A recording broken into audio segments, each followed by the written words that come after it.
Hello मैत्रिणींनो, नमस्कार. रेखा स्पेशलमध्ये सर्वांचं स्वागत. आज आल्यापासून आपण सुंठ बनवणार आहोत.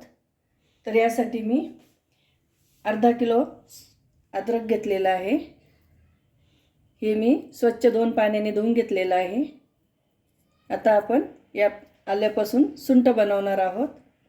तर प्रथम आपण हे आलं छान शिलून घेणार आहोत. यासाठी आपल्याला साहित्य लागणार आहे 500 ग्रॅम आलं, अर्धा लिंबू आणि थोडासा चुना. चला तर आपण रेसिपीला सुरुवात करूया. प्रथम आपण आलं छान सोलून घेणार आहोत. चमच्याच्या सहाय्याने आपण हे आलं छान शिलून घेणार आहोत. अशा पद्धतीनं आपण सर्व आलं छान शिलून घेणार आहोत. असं पक्क आलं आपल्याला घ्यायचं आहे. कवळं आलं आपल्याला वापरायचं नाही. बघा छान साल निघते.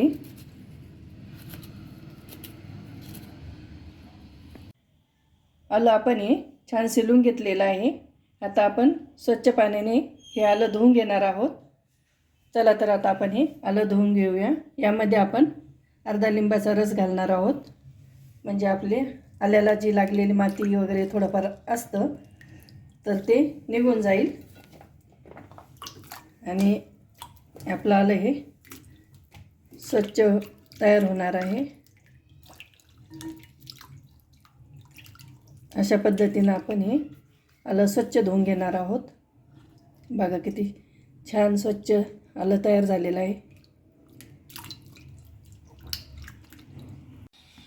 आलं हे स्वच्छ धुवून झालेलं आहे.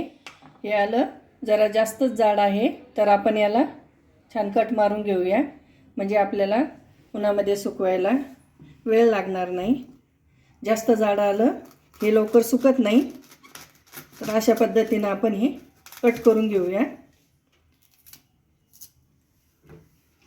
आणि बारीक आलं आपण तसंच ठेवणार आहोत. अशा पद्धतीनं आपण हे कट करून घेऊया.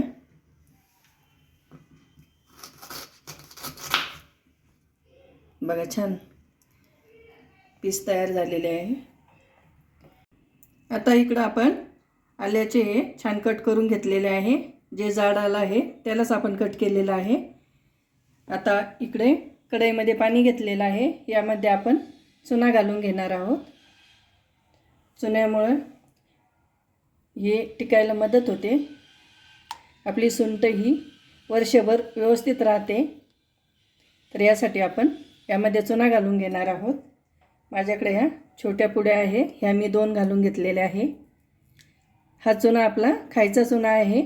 तुम्हाला कोणत्याही किराणा दुकानामध्ये सहज उपलब्ध होईल. तर अशा पद्धतीनं आपण पाण्यामध्ये हा चुना छान मिक्स करून घेऊया. आणि यामध्ये आपण हे आलं 4 ते 5 तास छान भिजत ठेवणार आहोत. चला आता आपण हे आलं यामध्ये घालून घेऊया.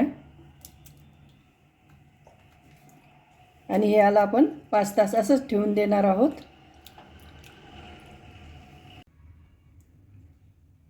आल्याला आपण 1 ते 2 तासानंतर असं छान खालीवरती करून घेऊया. म्हणजे आपला चुना हा सगळा शोषला जाईल आणि आपलं आलं हे छान वर्षभरसुद्धा छान मस्त टिकेल. आता आणखी आपण 2 तास असंच झाकून ठेवणार आहोत. बघा चुन्याचं पाणी अगदी कमी हे झालेलं आहे. सर्व ते शोषलं गेलेलं आहे. आल्याचं पाणी सर्व निथळून झालेलं आहे. आता मी हे एका मोठ्या ताटामध्ये छान असं काढून घेतलेले आहे. आता आपण हे 8 दिवस छान उन्हात वाळवणार आहे. जेवढं तुमचं आलं हे छान वाळेल तेवढी सुंठ आपली ही छान बनेल आणि टिकेल सुद्धा. तर चला आता आपण हे उन्हामध्ये ठेवूया. चला तर मैत्रिणींनो, आपली सुंठ ही छान तयार झालेली आहे. बघा मस्त कडक वाळलेली आहे. मी ही 8 दिवस छान उन्हात वाळवलेली आहे. अशा पद्धतीनं तुम्ही ही करून बघा. वर्षभर छान टिकते. बऱ्याच वेळेस काय होतं पावसाळ्यामध्ये आलं हे खराब होतं तर आपल्याला आलं चांगलं मिळत नाही. तर अशा वेळेस आपण हा सुंठीचा उपयोग करू शकतो. सर्दी खोकल्यावर देखील सुंठ खूपच फायदेशीर आहे. ॲसिडिटी होते, तर अशा वेळेससुद्धा तुम्ही हे सुंठ वापरू शकता. चला तर आपली सुंठ ही छान तयार झालेली आहे. कशी वाटली माझी रेसिपी कमेंट करून नक्की कळवा. लाईक करा, शेअर करा, सबस्क्राईब करायला विसरू नका. धन्यवाद.